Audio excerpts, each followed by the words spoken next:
వాడు నువ్వు నీ మీద తప్పుడు ప్రచారం చేసేవాడికి ₹1 మూటెట్టినా తినేసిన వెంటనే ఏం చేస్తాడు? కక్కేస్తాడు వాడు. అలా గొప్ప చిత్రం ఏంటంటే ఆటోల మీద రాస్తాడు వెళ్తుంటుంటే, నీ ఏడిపి నా ఎదుగుదల. మీరు ఎప్పుడైనా చదివారా?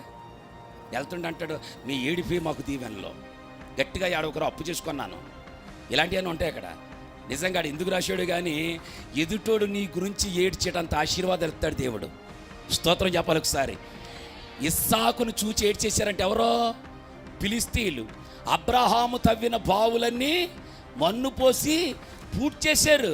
మన్ను పోసి పూర్తి చేస్తే పూడ్చనిచ్చాడా దేవుడు? పోషినోళ్ళు మన్ను కొట్టుకుపోయారు.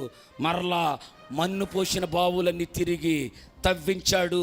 బయర్లహారి లోయ అనే ఒక లోయను ఏర్పరచుకున్నాడు. విస్తారమైన జలాల్లో ఇశ్రాయేలుకు అప్పగించాడు. ఇస్సాకు. స్తోత్రం చెప్పాలి ఒకసారి. నీ ఎదుగుదలను అడ్డుకోవడానికి ఎవడు సరిపోడు.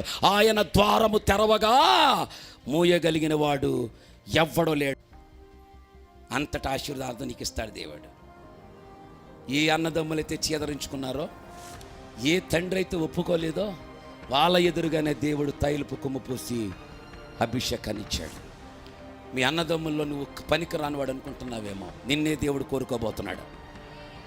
మీ అక్క చెల్లెల్లో నువ్వు పనికి రాందని అనుకుంటున్నావేమో, ఒక దినాన్ని వాళ్ళకంటే నిన్నే దేవుడు ఆశీర్వదించబోతున్నాడు. నీ చుట్టుపక్కల వారిలో నువ్వు పనికి రానివాడువేమో, అక్కడే దేవుడు నిన్ను హెచ్చించబోతున్నాడు. లోకంలో మనుషులు అలాగే ఉంటారో, నా దేవుడు ఇలాగే ఉంటాడు.